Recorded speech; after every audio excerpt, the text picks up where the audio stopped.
Ang kwento ko po ay pahayag ng isa ko pong kamag-anak na itago po natin sa pangalang Jose. Isa po siyang sundalo na nadistino sa kapuluan ng Mindanao. Ayon po sa aking kamag-anak, nang masabak siya sa serbisyo, ay doon pa lamang niya nalamang hindi ganoon kadali ang maging isang sundalo, na maraming tao ang hindi nakakaalam sa totoong buhay nila at kung paano sila namumuhay bilang isang kawal ng bansa. Sa unang pagkakataon na siya ay mabigyan ng kanyang gampanin at misyon, di naman siya gaanong nanibago, pagkat simple pa lamang iyon at hindi ganoon kakomplikado, na parang aplikasyon lamang iyon ng kanilang mga natutunan at kasanayan, na mayroon pong ipinamomonitor sa kanilang isang lugar na pinaghihinala ang may mga naobserbang aktibidad doon, at iyon ang kanilang aalamin. Kung anong mga tao ito at saan kabilang na pangkat. Pagdating nila sa kanilang kampo, ay matunog ang usap-usapan ukol sa mga bandidong rebelde na namataan sa labas ng kanilang kampo. Habang nagpapahinga, ay nakipagkwentuhan siya muna sa kanilang mga kasamahan. May ilang oras din silang naghintay, at nang ibinigay na ang hudyat, ay sinimulan na nilang maghanda upang isagawa ang kanilang misyon. Nang naihanda na nilang lahat ang mga kagamitang dadalhin, ay nag-umpisa na silang lumakad. Nang halos may 2 oras na silang naglalakad, ay may napansin ang isa nilang kasamahan sa di kalayuan. Nang lapitan iyon ng isa nilang kasamahan upang usisain, ay napag-alaman nitong isa pala iyong baboy ramo, na halos wala nang natirang laman dito, maliban sa itaas na bahagi nito sa ulo. Ayon sa kasama nilang sumuri dito, ay wala pa itong 8 oras na namatay. At kapansin-pansin para sa kanila ang mga bakas ng hiwa dito, na masasabi mong matalim na bagay iyon, ngunit hindi katulad sa patalim o itak pagkat hindi malinis ang mga hiwa nito. Kaya nasabi ng isa sa kanila na mayroon pa pala mga mababangis na hayop na maaaring namumuhay sa lugar, at naisip nilang hindi pangkaraniwan ang laki nito dahil sa malaki rin ang baboy ramo na pinatay at kinain nito. Kahit na mga armado sila dahil sa kanilang nasaksihan, ay naisip nilang hindi sila maaaring magpakakampante, pagkat hindi biro ang nilalang na iyon kung sakaling kanila iyong makasalubong, pagkat nakakasiguro silang luba itong mabilis at malakas para maabutan niya at mapatay ang ganoong kalaking baboy ramo. Nang magpatuloy sila sa kanilang paglakad, ay may nadaanan silang isang malapad na batis na mayroong mga kababaihang naglalaba at naliligo. Kaya bumati sila ng isang magandang hapon sa mga ito, na dahil doon ay biglang natigilan ang mga ito at nahinto ang masasaya nilang kwentuhan at tawanan. Pansamantala silang tumigil upang maghilamos at uminom. Nilagyan na rin nila ng tubig ang kanilang mga lalagyan, at muling hinugot ng kanilang leader ang mapa at pinag-aralan ang kanilang lokasyon. Matapos iyon ay nagpatuloy na muli sila. Nang nasa kalagitnaan na sila ng gubat, ay sumenyas ang nasa unahan na panandalian silang huminto, pagkat may naramdaman itong ibang presensya na nasa lugar maliban sa kanila. Kaya mabilis silang naupo. Nagbigay ang kanilang leader ng kanyang instruksyon at ipinarating ito sa lahat. Mabilis nilang hinati ang kanilang grupo sa 2 at agad na kumilos. Sinabi nito na doon na sila magkita sa kanilang destinasyon. Itinagubilin din nito na gawing mabilis ang kanilang pagkilos, na hanggat maaari bago magabi ay naroon na silang lahat. At pagbigay nga ng kumpas na hudyat ay mabilis na silang kumilos, na animoy iisang tao na gumagalaw. Nais nilang lituhin kung sino man ang nagmamasid at sumusunod sa kanila. Tinahak nila ang magkabilang direksyon. Si Jose ay nahiwalay sa kanilang pinaka-leader at nasama sa isang grupo na pinangungunahan ng isa pa nilang opisyal na sunod sa kanilang pinaka-team leader. Mabilis nilang tinahak ang masukal na daan na nang huli ay iba na ang kanilang nararamdamang sumusunod at nagmamasid sa kanila. Natila sa malalaking puno ang mga ito, nagpapalipat-lipat. Makaraan ang halos 1 oras na tuloy-tuloy na pagkilos ay abot tanaw na nila ang isang baryo. Nang malapit na sila sa mga kabahayan, ay nakasalubong pa nila ang ilang mga taga rito na mga nakangiti. Pagpasok nila sa baryo ay naroon na ang kanilang leader at grupo nito. Kausap na nito ang ilang mga taga roon. Nang isa pa nga dito ay nakauniforme din ng pangsundalo, ngunit kupas na ito, na mahaba ang mga buhok at balbas na mga taong naroon na may mga armas din. Sinabi ng kanilang leader ang kanilang pakay kung bakit sila naroon. Naintindihan naman agad ng mga ito at sinabing nagpapasalamat sila, sapagkat nasabi nilang pabor iyon para sa kanila upang mapanatili ang kaayusan at kalayaan sa kanilang lugar sa kabundukan, na pinangangambahan din nilang baka masira dahil sa mga bandidong armado. Sinabi ng kanilang leader na doon muna sila magpapalipas ng gabi at bukas na nila ipagpapatuloy ang gagawing pagmamasid sa pinakalugar ng kanilang destinasyon ng kanilang misyon. Itinuro sa kanila ng pinakapinuno ng baryo kung saan sila maaaring magluto at nilaanan sila ng 2 bahay na kubo upang doon makapagpahinga. Kaya iniayos na nila ang kanilang mga gamit at sinimulan na nilang maghanda ng kanilang pagkain para sa hapunan. Noong gabi ding iyon, matapos makapaghapunan, ay nagpahinga na sila. Nagtalaga ang kanilang leader ng palit-palitang magbabantay. Kinaumagahan, madilim pa ay isa-isa na silang ginising ng kanilang leader. Ang iba ay nag-init na ng tubig at nagluto ng kanilang agahan. Nang napansin ng isa nilang kasama na wala ang kanyang kabady, ay agad na sinabi nito sa kanilang leader na kanina pa niya di umano hinahanap ito, ngunit hindi niya makita, na ito ang isa sa 2 huling pumalit para magbantay. Kaya agad na muna nilang hinanap ang nawawalang kasamahan. Wala pang kalahating oras ay natagpuan nila ito at nagimbal silang lahat, pagkat wala na itong buhay. Nawakwak ang tiyan, na halos wala nang natira pa sa lamang loob nito, na pati ang mga laman at balat nito sa mga braso, hita at binti ay may malalaking uka, na ang mga bakas ng hiwa ay hindi gawa ng isang matalim na bagay na katulad ng sa kutsilyo, pagkat hindi malinis ang pagkakahiwa dito, na katulad sa baboy ramo na kanilang nakita sa daan. Ang naging palaisipan para sa kanila ay paanong nangyari ang ganong karumaldumal na pagpatay nang hindi nila ito man lang namalayan, na bakit hindi ito nakapanlaban man lamang, pagkat ni hindi nito naiputok ang kanyang baril ng kahit 1 beses o kaya ay nakalikaman lang ng ingay. Dahil doon ay kinausap ng kanilang leader ang pinuno ng baryo. Tinanong niya ito kung mayroon itong nalalaman ukol sa nangyari, na kung mayroon ba silang dapat na malaman tungkol sa lugar. Sinabi nito sa kanya na mahiwaga ang mundo, na kadalasan ang mga bagay na hindi pinaniniwalaan lalo na ng mga taga-syudad ay isa itong realidad sa kanila na mga nakatira sa kabundukan at kagubatan. Dagdag na sad pa nito na may sisiguro niya na hindi mula sa kanilang baryo ang may gawa noon, kundi isang baryo sa kabilang panig ng bundok, na maaaring nakita na raw nila ang ilan sa mga ito nang papunta sila sa kanilang baryo. Na agad namang napabulala si Jose nang ang mga babae sa batis, pagkat malakas ang kanyang kutob na iyon marahil ang tinutukoy ng pinuno ng baryo. Matapos maasikaso ang labi ng kanilang kasamahan, ay nagtuloy na sila sa lugar ng kanilang misyon.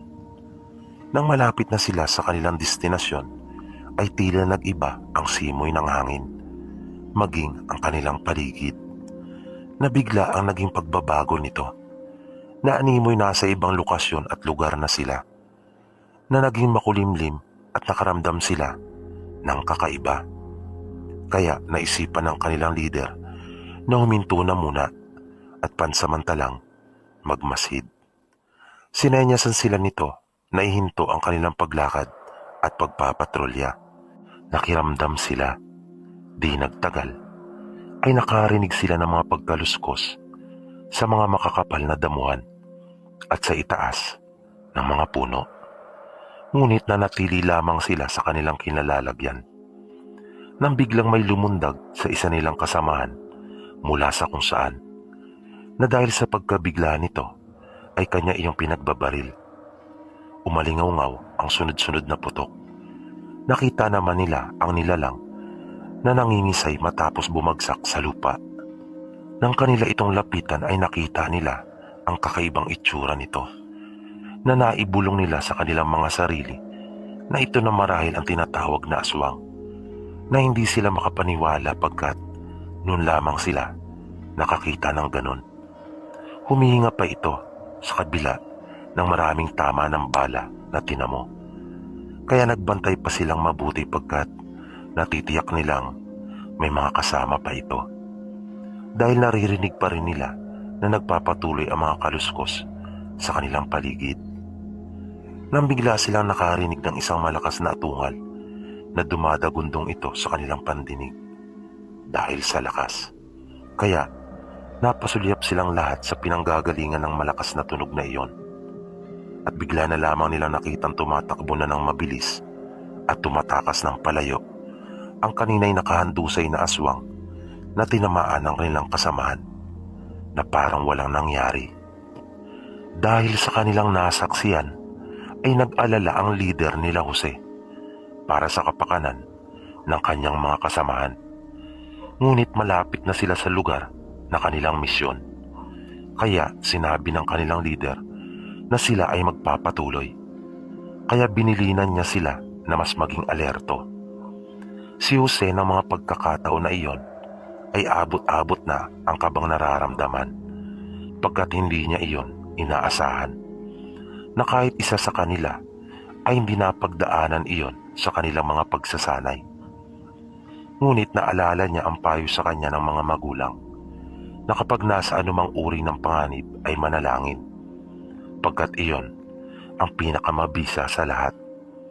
Kaya habang dahan-dahan sila naglalakad palapit sa kanilang destinasyon, ay umuusal siya ng panalangin. Di nagtagal ay namataan nila ang ilang mga kabayan, kaya nagmamadali nila iyong tinungo. Nang ilang hakbang na lamang sila sa bakuran ng nayon, ay nakita nilang nakahilera ang mga naninirahan doon upang salubungin sila. Nang makalapit sila sa mga ito, ay agad silang bumati at sinabi ang kanilang pakay na hindi umiimik ang mga ito, na nakatingin lamang sa kanila ng matalim at pailalim. Ilang sandali pa ay 3 kasama nila ang bumagsak, kasama si Jose na nanghihina at nagsusuka. Dahil doon ay nagulat sila at akmang papuputukan na ang mga ito, kaya agad silang pinigilan ng kanilang leader. Ngunit ang isa nilang kasama ay mabilis nang nakalabit ang gatilyo ng kanyang baril. Ngunit sa pagkakataong iyon ay hindi pumutok. Nagsalita ang pinuno ng tribo na walang silbi ang kanilang mga baril sa kanya. Kaya muling inulit ng kanilang leader sa mga taga roon na wala silang masamang intensyon at misyon lamang nila na alamin kung may mga bandidong aktibong gumagala sa kanilang lugar. Sumenyas ang pinakapinuno ng baryo na inilahad nito ang kanyang kamay at pinatuloy sila.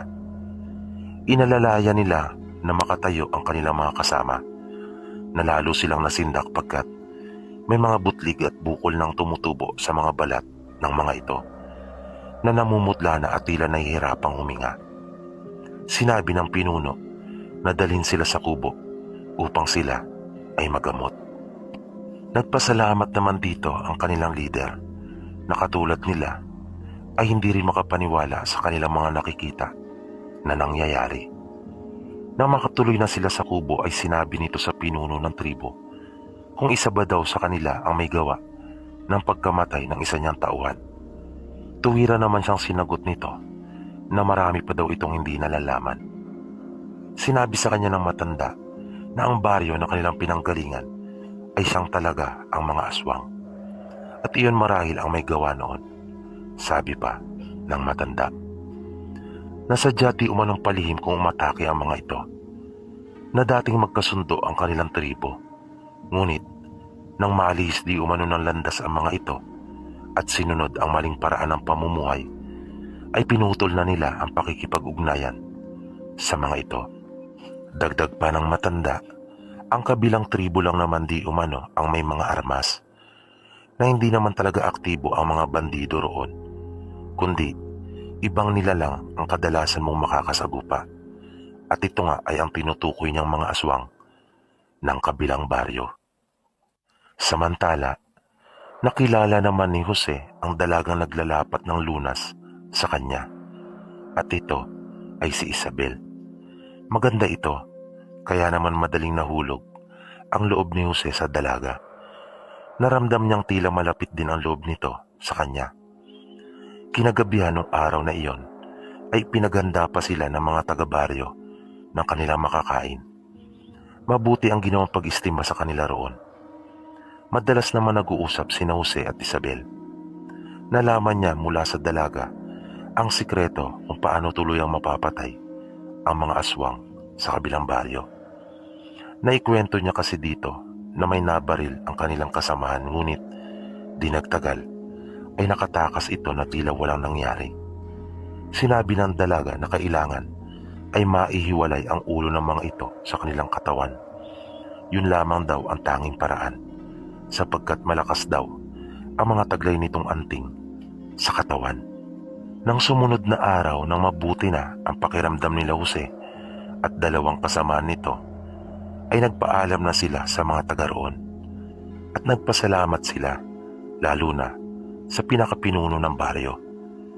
Mabigat naman ang loob ni Jose na lisanin ang lugar pagkat nahulog ang loob niya sa dalaga. Nang naglalakad na silang pabalik sa kanilang kampo, habang nasa daan sa gitna ng kagubatan, ay bigla na lamang silang nakarinig ng mga sunod-sunod na putok. Tinamaan agad ang apat sa kanilang kasama at mabilis na bumagsak sa lupa. Ang iba naman sa kanila ay agad na dumapa at gumanti ng putok. Umatras sila na gumagapang habang hinihila ang kanilang mga kasamang sugatan. Ngunit mabilis na lumalapit ang mga kalaban.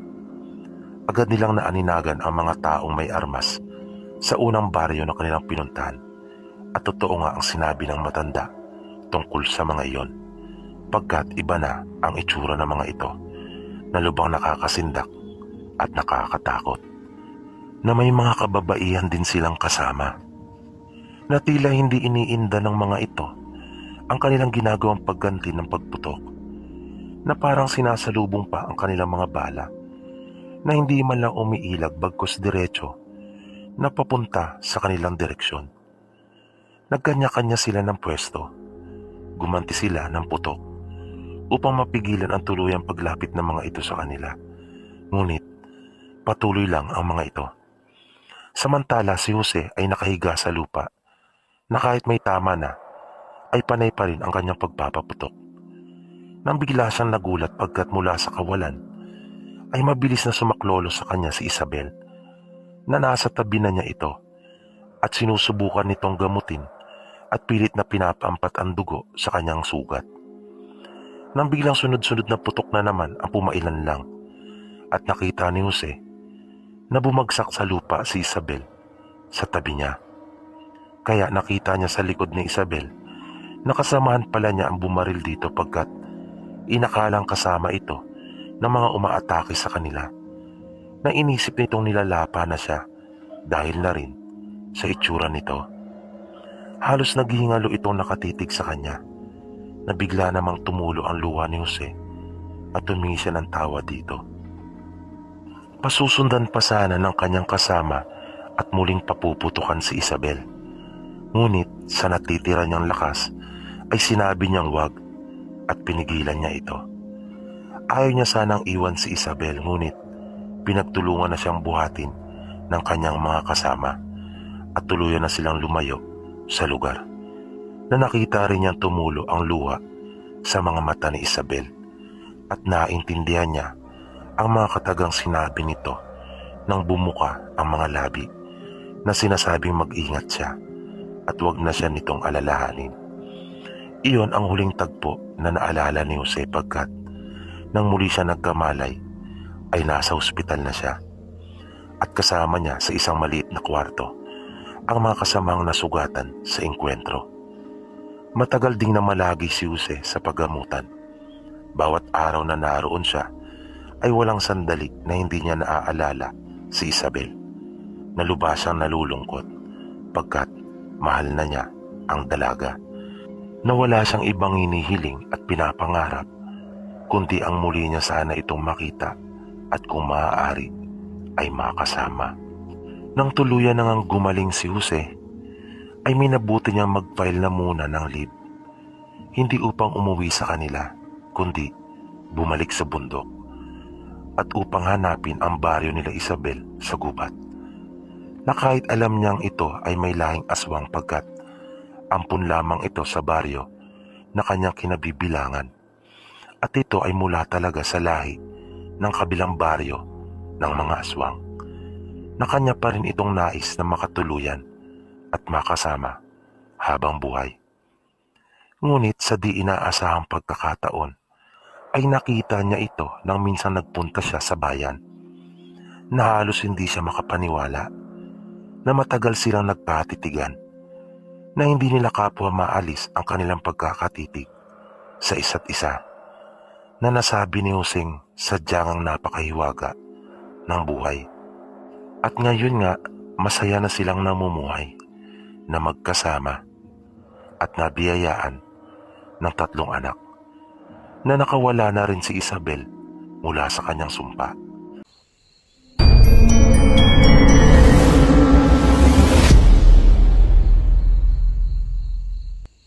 Ayon sa kanya, ang kwentong ito ay matagal nang nangyari sa probinsya ng kanyang ina. Karanasan ito ng kanyang lolo Ando noong binata pa lamang ito. Batay sa kanyang pagsasalaysay, noong mga panahong iyon ay laganap ang mga kababalagan sa lugar ng lolo niya. Gayon din ang mga pangyayaring may kinalaman tungkol sa mga aswang.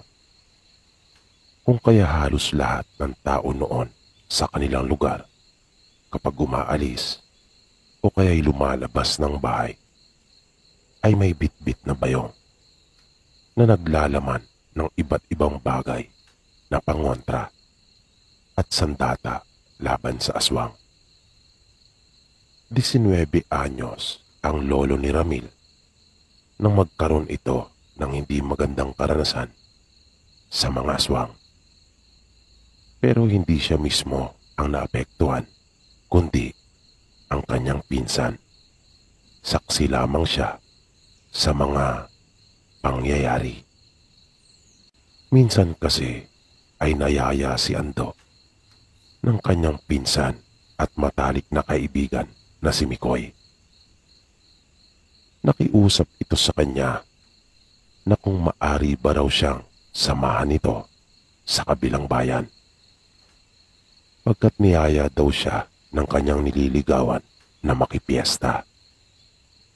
Bagay na ikinagulat naman at ipinagtaka ni Ando na kanyang binuska pa ang pinsan at kababata, na paanong nangyaring niyaya pa ito ng kanyang nililigawan, gayong napakatorpe umano nito.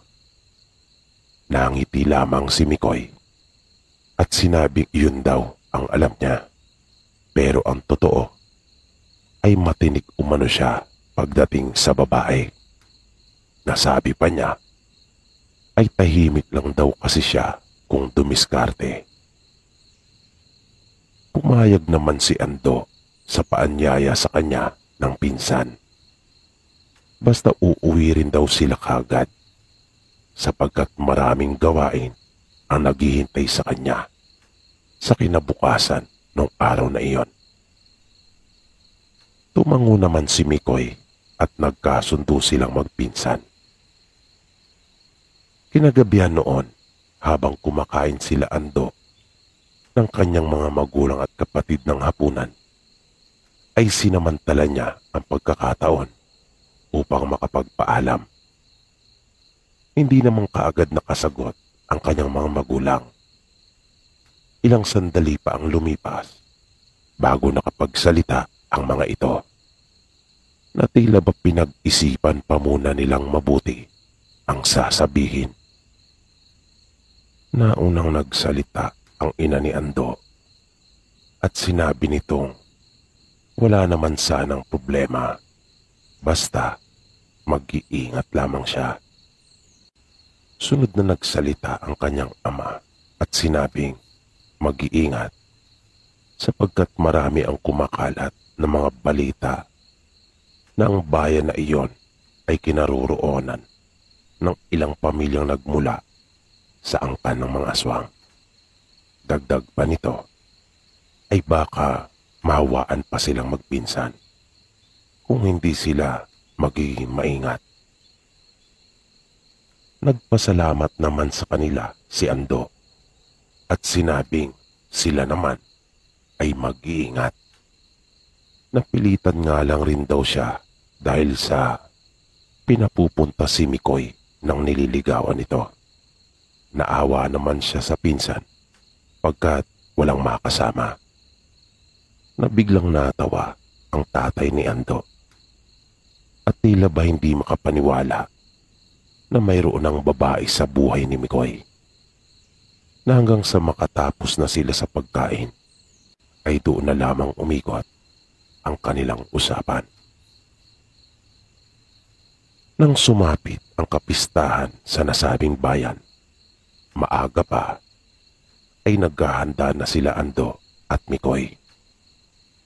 Con todo postura ang magpinsan at halos may kalahating oras na nanatili sa harapan ng salamin sa pag-aayos ng kanilang mga sarili, partikular na sa kanilang mga buhok, na humahalimuyak pa ang kanilang mga inilagay na pamada. At bago sila umalis, ay minsan pang nagpaalaala ang mga magulang nila sa kanila. Nang dumating sila doon sa lugar, ay nakaramdam sila ng kilig at pagkasabik dahil sa kasiyahan. Tinanong ni Ando ang kanyang pinsan kung saan ang bahay ng kanyang nililigawan na sinasabi niyang kumumbida sa kanya. Matagal bago ito nakasagot at nung huli ay napakamot na lamang ng kanyang ulo at sinabing wala naman daw talaga siyang nililigawan at wala ring kumumbida sa kanya. Sinabi lang daw niya iyon para sumama si Ando dahil alam niya kasing hindi ito sasama kung basta na lamang sila magpupunta doon na wala namang bahay na tutuluyan upang doon makikain. Sinabi ni Mikoy na maaari naman silang makikain sa kahit kaninong bahay, pagkat ganun sa probinsya kapag araw ng pista. Ayaw sana ni Ando sapagkat nahihiya siya. Pero naroon na sila at sayang din naman yung pagpunta nila kung hindi pa nila sasamantalahin yung pagkakataon. Sinabi ni Ando sa kanyang pinsang si Mikoy na siya ang mauna at susunod lamang siya, bagay na hindi naman tinutulan ni Mikoy. At may pagyayabang pangang sinabing walang problema at siya daw ang mauuna. Kaya nasabi ni Ando sa kanyang pinsan na ibang klase talaga ito pagdating sa pagkain, na tanging ngiti lang naman ang itinugon nito sa kanya. Sa kanilang patuloy na paglalakad-lakad ay may pinasukan si Mikoy na isang bakuran. Marami ang mga taong naroon na walang tigil sa kakaparoon at parito. Nahihiya man si Ando ay pumasok na rin siya at sumunod sa kanyang pinsan. May kalakihan ng bahay kaya naisip nilang magpinsan na may sinasabi sa buhay yung may-ari. Maya-maya pa ay may napansin si Ando na isang matandang babae na nakatayo lamang sa may gilid. At nang mapatingin siya dito ay nakita niyang kinawayan siya nito. Nagdalawang isip naman si Ando pagkat nahihiya siya.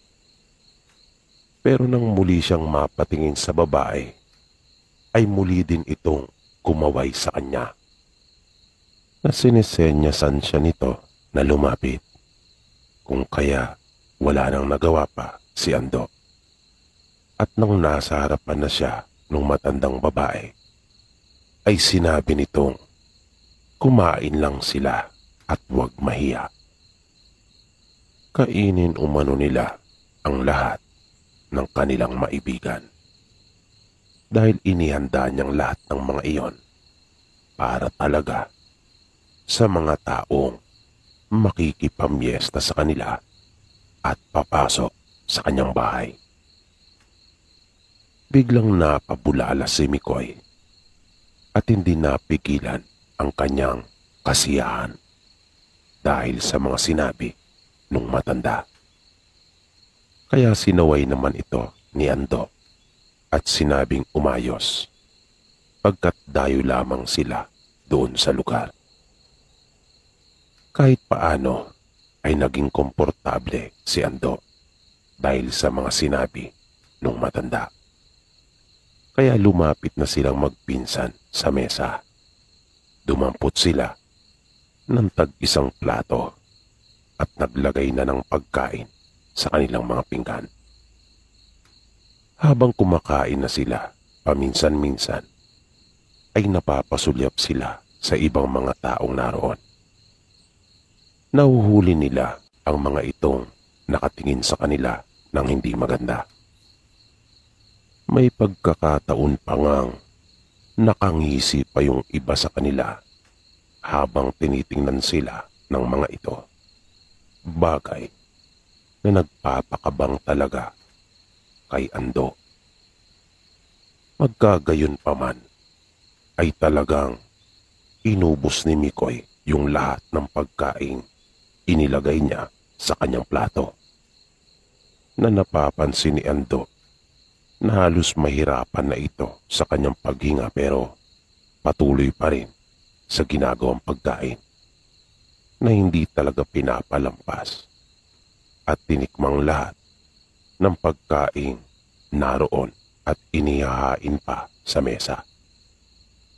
Nilantakan talaga nito ang masasarap na putahing naroon. Pero si Ando ay nakontento na sa pagkain kanyang kinuha. At dahil sa naramdaman niyang pagkailang sa ibang mga taong naroon, kung kaya naman, minadali na niya ang pagkain. At niyaya na rin ang kanyang pinsan na umalis na sila mula doon sa bahay na iyon. Pinagmadali na rin niya ito. Kakamot-kamot pa nga ng ulo si Mikoy bago sila umalis sa kinauupuan nila malapit sa mahabang mesa. At bago sila tuluyang makalabas ng bakuran, ay naroong muli ang matandang babae at tinanong sila. Kinamusta sila nito kung kanila bang nagustuhan ang kanyang mga inihandang pagkain. At kung nabusog naman ba raw sila. Mabilis namang sumagot si Ando at sinabing nagustuhan nila ang mga pagkain kanyang inihanda at nabusog silang magpinsan. Di ba, Mikoy? Pagpapatunay niyang tanong sa pinsan. Sumagot naman ito at kinumpirma ang sinabi ni Ando. Natuwa naman ang matanda sa kanilang mga sinabi. At sinabing huwag sila mahihiyang bumalik kapag kanilang maibigan. Na biglang lumuwang ang pagkakangiti ni Mikoy na tila ba nais pa talaga nitong bumalik at lantakang muli ang mga pagkaing naroon. Kaya kinalabit na ito ni Ando at inaya ng lumabas ng bakuran ng matanda. Nakita nilang inihatid pa sila ng tanaw ng matandang babae na nakangiti pa rin sa kanilang dalawa. Gusto pa sanang makikain ni Mikoy sa ibang bahay. Nais pa sana niyang tumikim ng ibang putahe pero nagyaya na si Ando. Sabi niya kay Mikoy, hindi na niya nagugustuhan yung ikinikilos ng ibang mga tao, lalo na yung paraan ng pagkakatitig ng mga ito sa kanila. Na hindi naman iyon alintana ni Mikoy pagkat nakatuon ang kanyang atensyon sa mga pagkain. At sinabi pa kay Ando na wala naman daw siyang napapansin na ganon. Maya-maya ay bigla nang nakaramdam si Mikoy ng hindi maganda. Naramdaman niyang biglang kumulo ang kanyang tiyan at pinagpawisan na siya ng butil-butil. At nang bigla iyong kumirot, ay talaga namang napahawak siya sa braso ni Ando. At siya na mismo ang nagyaya na umuwi na raw sila pagkat patuloy na sumasakit ang kanyang tiyan. Naisip ni Ando nung puntong iyon na maaaring naimpatyo ang kanyang pinsan. Pero bukod doon, ay medyo kinakabahan na rin siya. Pagkat sinasabi nga ng marami na ang lugar na iyon ay pinaninirahan ng mga pamilyang aswang. Ngunit umasa pa rin siya at naging positibo na sana ang pananakit ng tiyan ng kanyang pinsan ay bunga lamang ng sobrang kabusugan. Naisip niya rin kasi na kung ang pananakit ng tiyan nito ay bunga ng pangyayanggaw sa kanila ng aswang, dapat pati siya ay namimilipit na rin sana sa sakit. Pagdating nila sa kanilang lugar, inihatid ni Ando si Mikoy sa kanila upang malapatan ng pangunang lunas yung nararamdaman nito bago siya umuwi sa kanila. Nang sumunod na araw, maaga pa, ay nasa kanila na ang nanay ni Mikoy. Matanda na ito. Pero dahil sa walang mautusan kung kaya siya na mismo ang nagpunta sa bahay nila Ando. Nagtanong ito kay Ando kung ano raw ba ang nangyari nung naandun sila sa pistahan. Kaya kanya namang ikinuwentong lahat. Humingi na rin ito ng tulong sa kanila na kung maaari ay kanila nang madala sa ospital si Mikoy. Pagkat wala na itong tigil sa pagsusuka. Halos hindi daw siya nito pinatulog noong nagdaang gabi. At kinikilabutan umano siya sa nililika nitong tunog sa tuwing sumusuka. Pinagtulungan nilang dalhin sa pagamutan si Mikoy.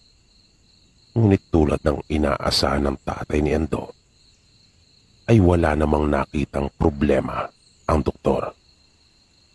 Kaya sinabi ni Mang Teban na tatay ni Ando na kanila nang patingnan sa manggagamot doon sa kanilang lugar si Mikoy. Pagkat malakas ang kanyang kutob na nayanggaw ito. Tinanong naman ni Ando ang tatay niya na kung nayanggaw ang pinsan niyang si Mikoy, bakit siya hindi? Sabi nito, malalaman nilang kasagutan pagkatapos na matingnan ng manggagamot si Mikoy. Kanila nga itong pinatingnan at matapos na masuri ay nalaman nilang nayanggaw nga ito. Nangyari daw iyon dahil mayroong hindi nagustuhan ang inasal nito doon sa pistahan, na lumalabas na hindi naman pala mismong yung matandang babae na may-ari ng bahay yung aswang na nanghawa kay Mikoy, kundi isa din sa mga bisita nitong naroon. Ginamot si Mikoy nung manggagamot, kaya napanatag na ang nanay nito maging sila Ando. Ngunit makaraan ang ilang araw ay muling nagbalik ang nanay nito sa bahay nila Ando at muling humingi ng tulong. Bigla daw umalis ng kanilang bahay si Mikoy nang hindi nagpapaalam, na hindi naman ito karaniwang ginagawa, pagkat nagpapaalam talaga ito sa kanyang ina tuwing aalis. Pagkukwento pa ng nanay nito, unti-unti na umanong nagbabago ang pag-uugali at mga ikinikilos ni Mikoy. At wala rin daw itong ganang kumain. Napapansin na nga raw niya ang mabilis na pagbagsak ng katawan nito. Bukod dito, ay halos hindi rin ito natutulog sa gabi. Dahil sa mga isinumbong sa kanila ng nanay ni Mikoy, ay walang dudang tuluyan na nga naging aswang ito na hindi naagapan ng manggagamot.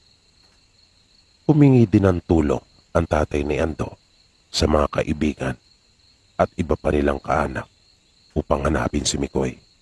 Pero hindi na nila ito nakita pa. May nakapagsabi na isa nilang kamag-anak na huli itong nakita na nasa silong ng bahay ng isa nilang kanayon. Kanila pangaraw itong hinabol, ngunit hindi nila naabutan pagkat lubhang napakabilis. Pero may napansin sila kay Mikoy. Duguan umano ito. At iyon na nga ang huling pagkakataon na nakita nila ito. Mula noon, kahit anino ni Mikoy ay hindi na nila nakita pa.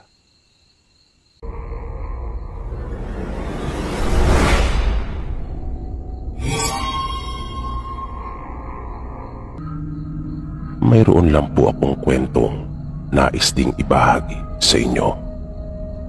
Balik karanasan po ito ng mga magulang ko. Ito rin yung madalas kong marinig na ikinukwento sa amin nung kasamaan ni Papa na sundalo sa tuwing mag-iinuman sila sa amin. Taga Cagayan de Oro po ang mama ko, habang ang tatay ko naman ay taga Bohol.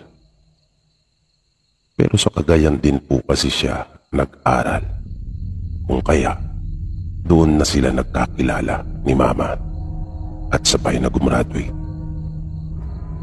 Taong 1986 po nang mangyari yung nakakakilabot na karanasan ng mga magulang ko. Ito po yung panahon na nagbunga na yung kanilang pagmamahalan. Ito yung pagkakataon na ipinagdadalang tao na kami nung kambal ko. Tama po ang inyong narinig. May kakambal po ako. At kami po ang una nilang naging supling. Nang 6 na buwan na po yung tiyan ni Mama, sundalo po si Papa at naasay doon po sa Bohol, kung kaya naiwan si Mama sa sitio. Pinagbabawalan na rin kasi si Mama noon ng kanyang mga magulang na bumiyahe dahil sa malaki na nga ang kanyang tiyan. Pero makalipas lamang ang ilang araw ay nagpasya si Mama na sundan si Papa doon sa Bohol. Naisip niyang mayroon naman siyang matutuluyan dahil sa may bahay naman doon ang mga magulang ni Papa. At ganun na nga ang nangyari. Kasama ang dalawang magiging yaya namin ng aking kakambal ay dumating si Mama doon sa bohol. Na ikinagalit naman iyon ni Papa dahil nga hindi na makabubuti pa para kay Mama ang bumiyahe ng malayo. Sinabi pa niya na makaraan lang naman ang 2 buwan ay babalik na rin siya sa CTO. Pero dahil sa naroon na nga si Mama, kung kaya wala na ring nagawa pa si Papa. Kasama nila Mama sa bahay sila Lolo at Lola at ang kapatid na babae ni Papa at 2 niyang pamangkin na pinapaaral nila. Minsan lang kung makauwi noon si Papa sa bahay dahil sa marami silang inaasikaso sa kampo. Mahilig si Mamang maglinis. Gusto niya yung lagi siyang may ginagawa at pinagkakaabalahan. Madali kasi siyang mainip kapag walang ginagawa. Kaya kahit malaki na ang kanyang tiyan, ay kung ano-ano ang binubutingting niya doon sa bahay. Madalas nga siyang paalalahanan ng kanyang mga biyanan. Pero ayaw makinig ni Mama pagkat di niya talaga kaya ang walang ginagawa at ang maupo lamang maghapon. Minsan, lumabas siya ng bahay at pumunta sa katabing kubo. Napansin niya na mas maganda kung malalagyan iyon ng kurtina. Kaya nagtanong siya kay Lola kung may naitatabi pang kurtina at kanya iyong ilalagay. Nang nilalagyan na niya iyon ng kurtina, ay biglang may dumaan na isang babae.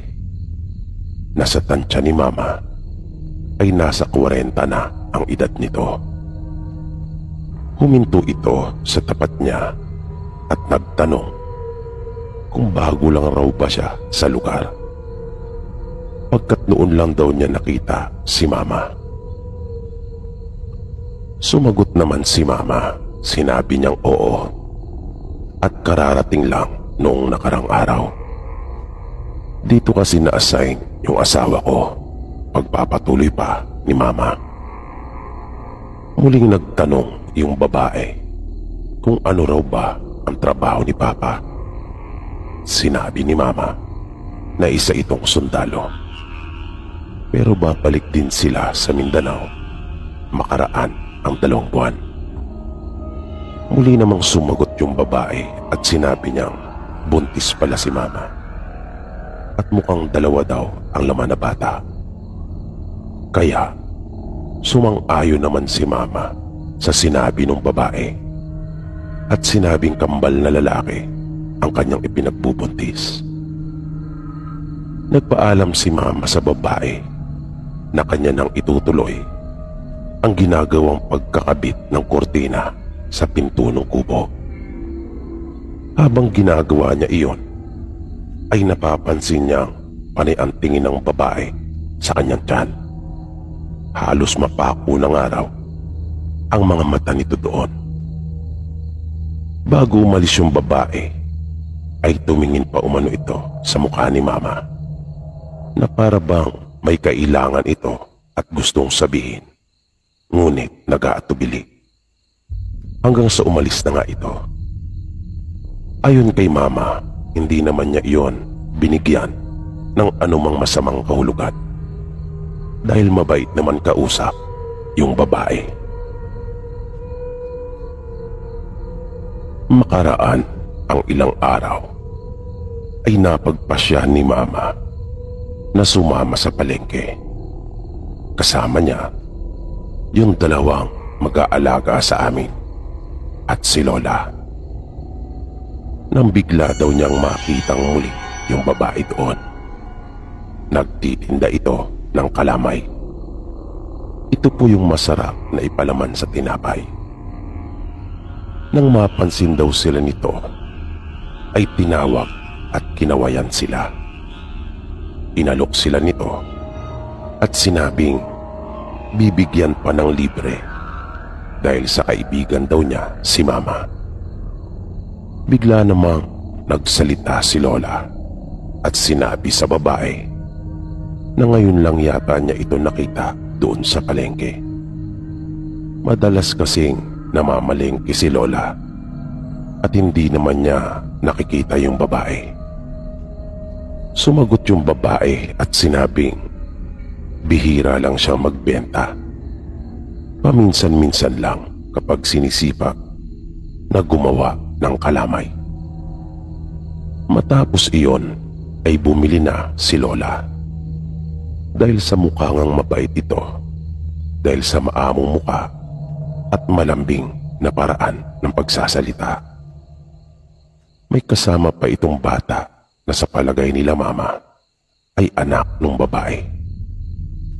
At tulad nga nung ipinangako ng babae, ay binigyan pa sila nito ng libre. At nang iaabot na nung babae iyon sa kanila, ay may biglang lumapit na 2 lalaki at 1 babae na sinabing bili na raw sila pagkat masarap yung tindang iyon ng babae. Katunayan nga raw ay nakabili din umano sila kahapon na sinelstock pa sila ng mga ito. Dagdag pa nila ay masarap daw iyong ipares sa pandesal at kape, na alam naman na nila ang tungkol sa bagay na iyon dahil kilalang palaman nga ang kalamay doon sa kanilang lugar. Nang nakauwi na sila ng bahay ay biglang napaisip si Lola na paanong nakabili yung mga taong iyon sa palengke kahapon. Gayong wala namang nagbenta sa palengke dahil Biyernes. Tuwing Sabado lang kasi sa kanila yung tinatawag na tabo doon sa palengke. Para po kasing tiyangge, kumbaga sa ibang lugar yung tabo. Ito yung araw na binibigyan ng pagkakataon yung mga tao pwedeng dumayo at magtinda yung mga tao doon sa palengke. At narinig ni Papa yung sinabing iyon ni Lola. Naroon kasi ito na kumakain ng puto at umiinom na si Kuwate. Dahil sa kanyang narinig ay ipinayo niya sa kanilang huwag na lang kainin yung nabili nilang kalamay na iyon doon sa babae. At baka ano pa raw ang inilagay nito doon. Na nung mga oras namang iyon ay nabuksan na ni Mama. At naamoy nga niyang kakaiba iyon kaysa karaniwang kalamay na nasubukan na niya. Kaya kanila na lamang itinapon iyon sa basurahan. Mabilis na lumipas ang mga araw. Nang 7 buwan na ang tiyan ni Mama, 1 buwan na lang ay babalik na rin sila sa Cagayan de Oro. Isang araw ay nakitang muli ni Mama yung babae sa labas ng kanilang bakuran na naglalakad at may dala-dala itong kalamay. At nang makita si Mama ay muli siyang inalok nito. Tumanggi naman si Mama at sinabing hindi na muna sila bibili.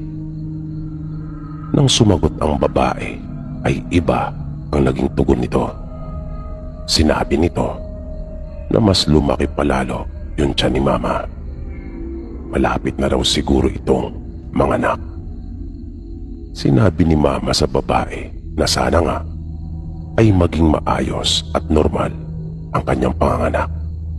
Maya-maya, bigla niyang narinig si Lola. Sabi daw nito sa babae, "Hoy Ming, abot mong kadiri lagi mader." Sumagot naman yung babae at sinabing napadaan lang umano siya. Hindi nga raw niya namalayan dahil sa kakalako niya ng tindang kalamay. Sinabi ni Lola sa babae na masarap yung kalamay na kanilang nabili sa kanya. na kanila raw ipinare sa pandesal. Dahil doon ay muli silang inalok ng babae at ililibre pa daw uli sila ng isa. Pero tumanggi si Lola at sinabing nakabili na sila nang mayroon ding dumaan na nagtitinda noong nakarang araw. Pagkatapos noon ay umalis na yung babae. Pero lumingon pa ito kay Mama, ngumiti at sinabing, "Amping sa imong pag-anak." At pagkatapos ay ngumiting muli. Gumanti din naman si Mama nang ngiti sa babae. Isang gabi ng mga bandang mag-aalas 9 ay nakarinig sila ng tunog ng kikik. Pinapansin daw iyon ni Lolo kay Mama at sinabing iyon ang kikik na alaga ng mga aswang.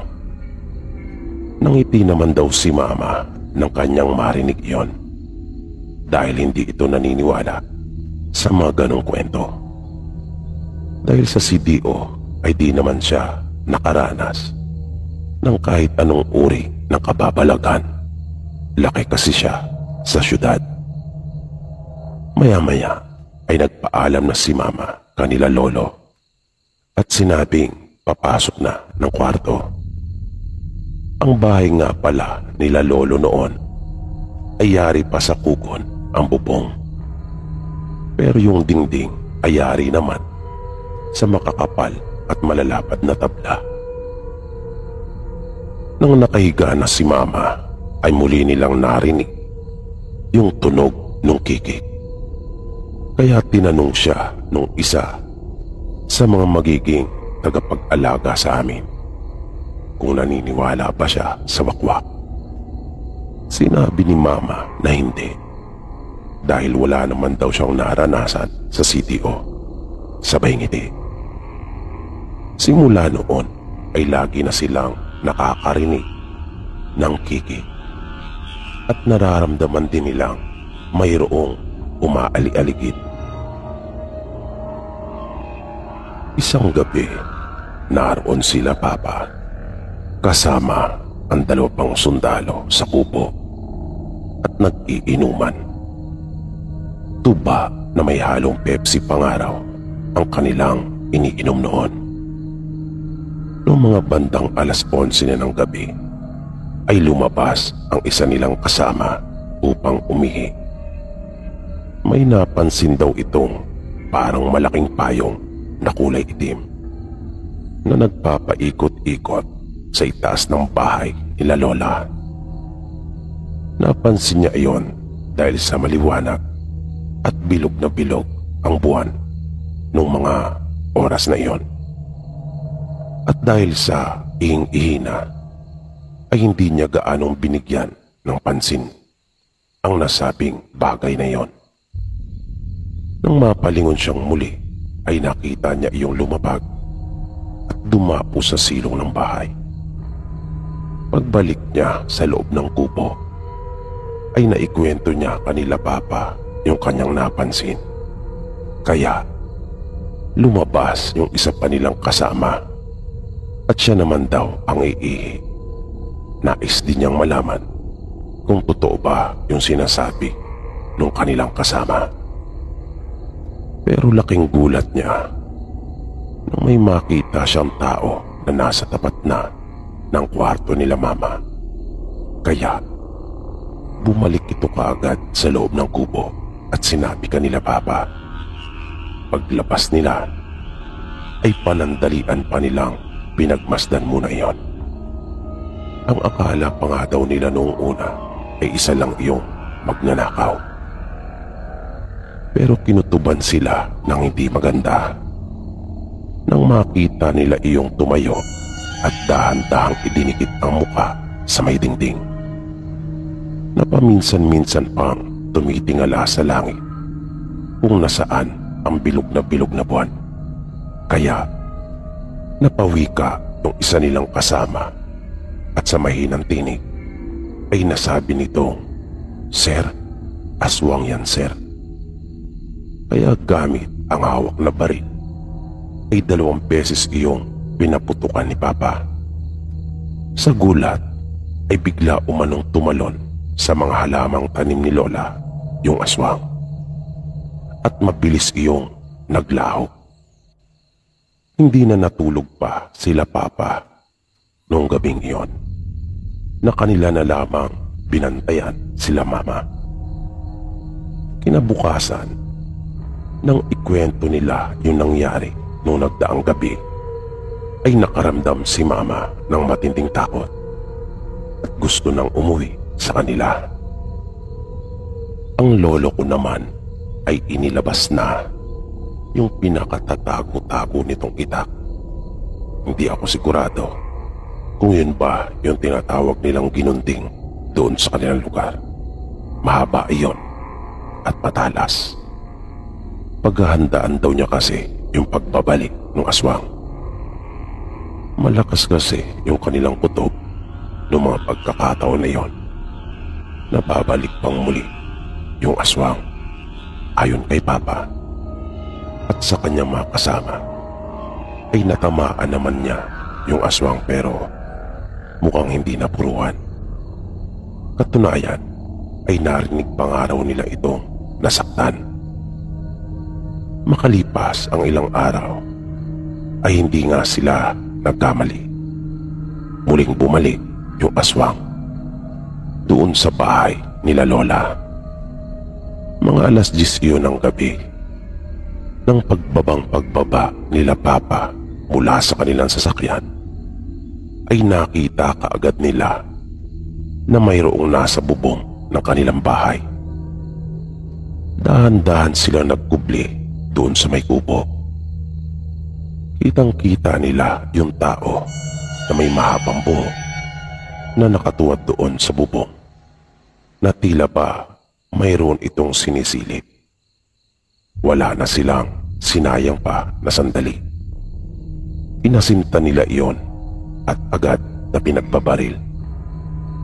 At dahil sa sunod-sunod na pagputok ng kanilang mga baril, ay nagkagulo na ang mga tao sa loob ng bahay.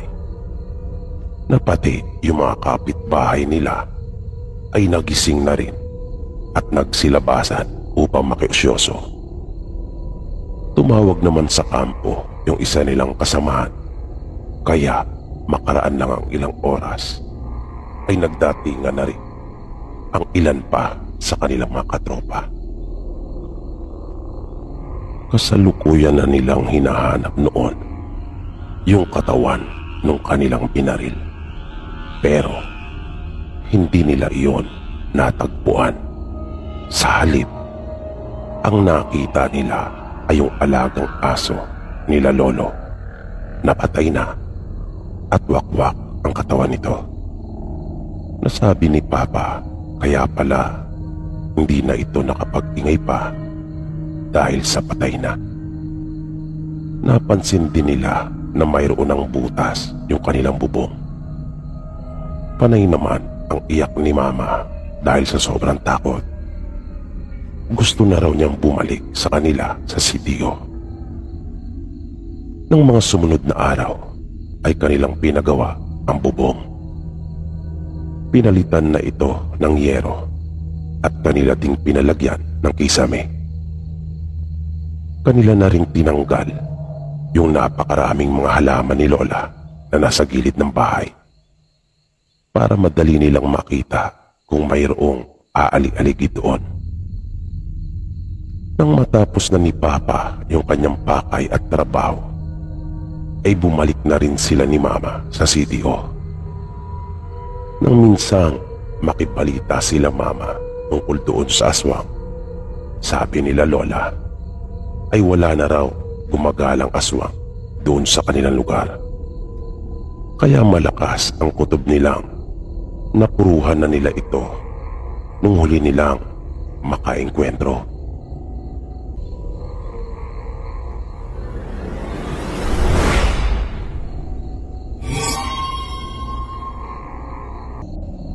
Nagsimula po ito noong ako ay magsasampung taong gulang pa lamang. Tandang-tanda ko po noon nang minsang magpakasyon kami sa mga magulang ng mama ko. Ako pa lang ang anak nila noon. Nang dumating kami sa bahay nila lola, ay nagtungo kagad kami noon sa kwarto upang magpahinga dahil na rin sa sobrang pagod. Malayo po kasi yung probinsya nila mama. Tawid dagat po iyon. Yung bahay nila lola ay medyo malaki pero luma na. Bali ilang henerasyon na rin ang nanirahan doon. Natayo umano ang bahay nung panahon pa ng Kastila. Kilala ang pamilya nila mama sa kanilang probinsya. Takbuhan sila ng mga taong nangangailangan. Sila rin ang isa sa mga namimili ng kopra doon sa kanilang lugar. Bali doon kami natulog noon nila mama at papa sa isang silid sa itaas. Madali akong nakatulog dahil nga sa pagod. Nang makaramdam ako ng lamig dahil sa simoy ng hangin na pumapasok mula sa bintana, ay nagising ako. Pero di ko pa rin iminulat ang aking mga mata at kinapa ko lang yung kumot. Sa puntong iyon ay medyo nagtaka ako nang hindi ko na naramdaman ang mga magulang ko. Wala na akong katabi, naisip ko. Dahil doon ay natakot ako pagkat naalala ko yung itsura ng kwarto nang pumasok kami. Malaki ito na nakakatakot dahil na rin sa makaluma nitong disenyo. At pagkatapos ay mag-isa na lamang akong naroon, kaya agad na akong bumangon. At nang nakaupo na ako ay napasulyap naman ako sa may bintana nang may maaninagan akong naroon at napasigaw ako ng ubod lakas. Sabay tayo nang makakita ako ng isang nilalang na mayroong malapad na bakbak na nakakatulad ng sa paniki. Alam ko na ang tinatawag na manananggal noon dahil may napanood akong pelikula tungkol dito. Kung hindi ako nagkakamali, ay Shake, Rattle and Roll yata iyon. Pero ang nakita ko kasi ay hindi naman putol ang katawan.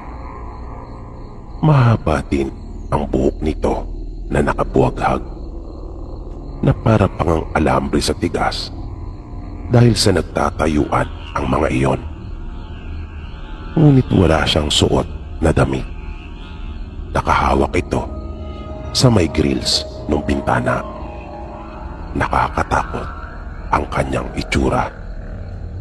Malaki yung kanyang mga mata at mahaba ang dila.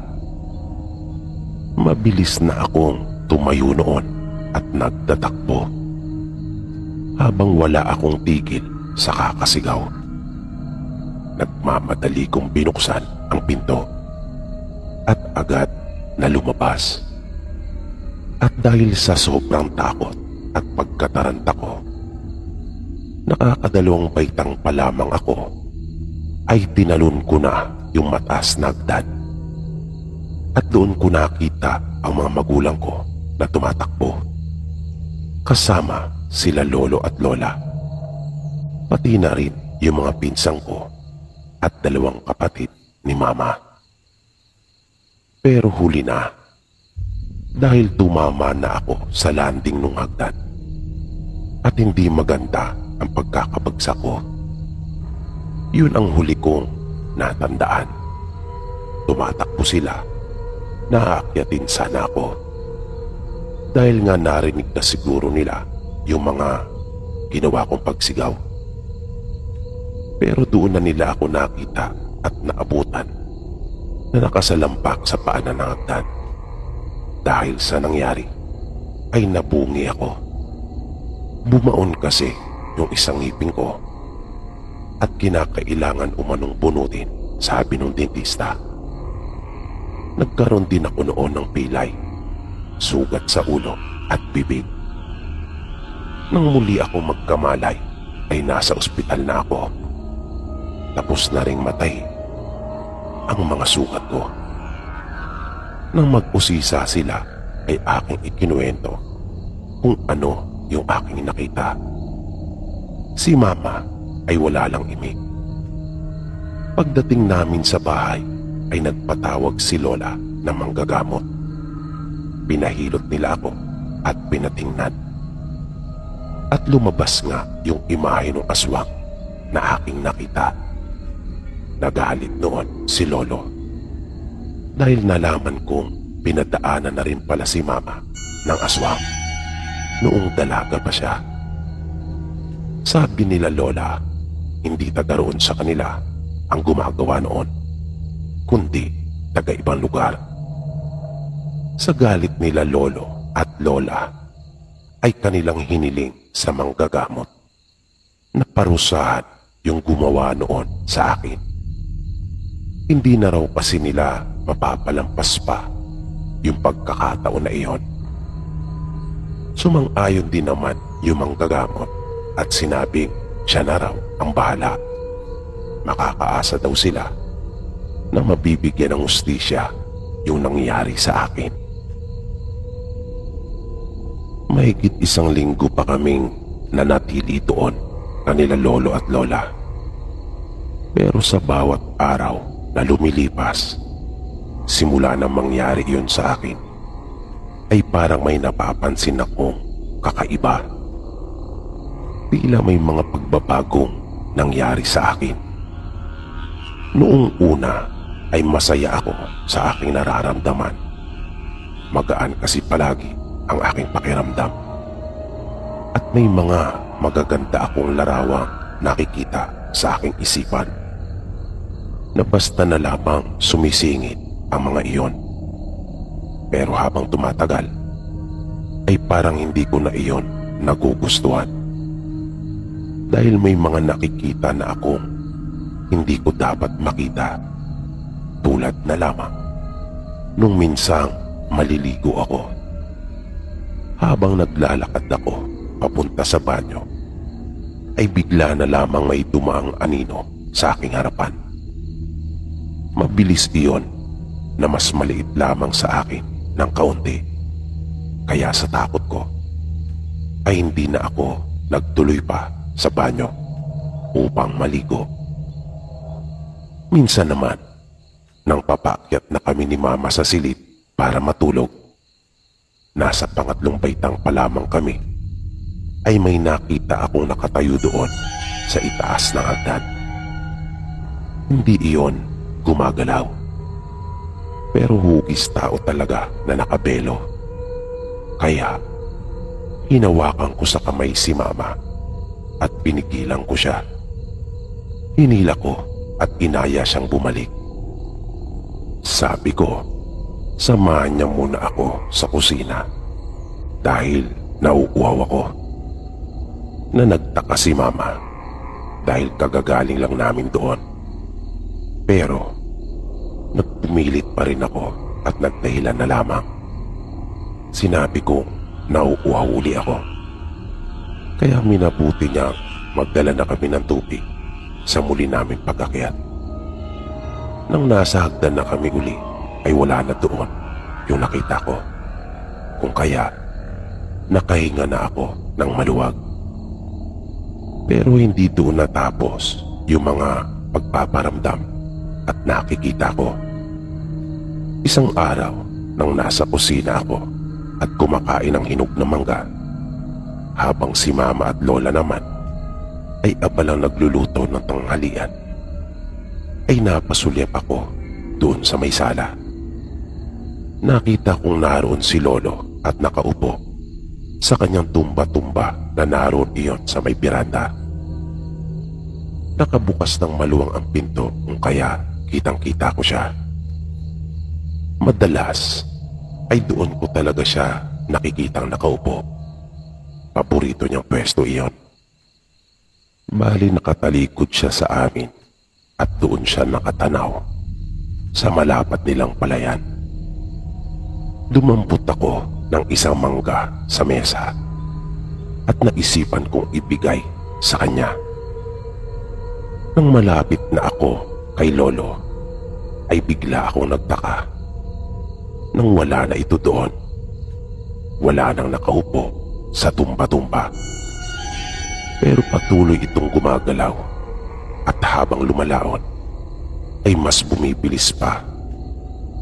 Kaya sa takot ko ay nagmamadali akong bumalik na ng kusina.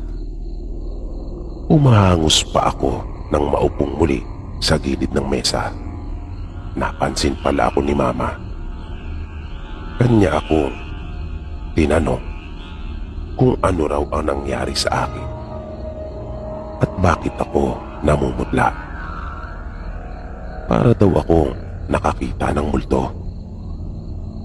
Umiling lang ako at sinabi kong wala.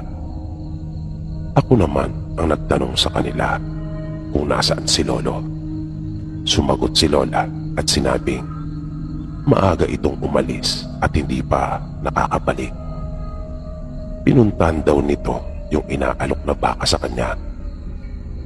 Dahil sa mga narinig ko ay kinilabutan talaga ako. Naisip ko kasi na kung kanina bang wala si Lolo ay sino yung nakita kong nakaupo doon sa tumba-tumba. Sa halos 2 linggo naming pananatili doon sa bahay nila Lolo at Lola ay napakaraming kababalagan na kong naranasan.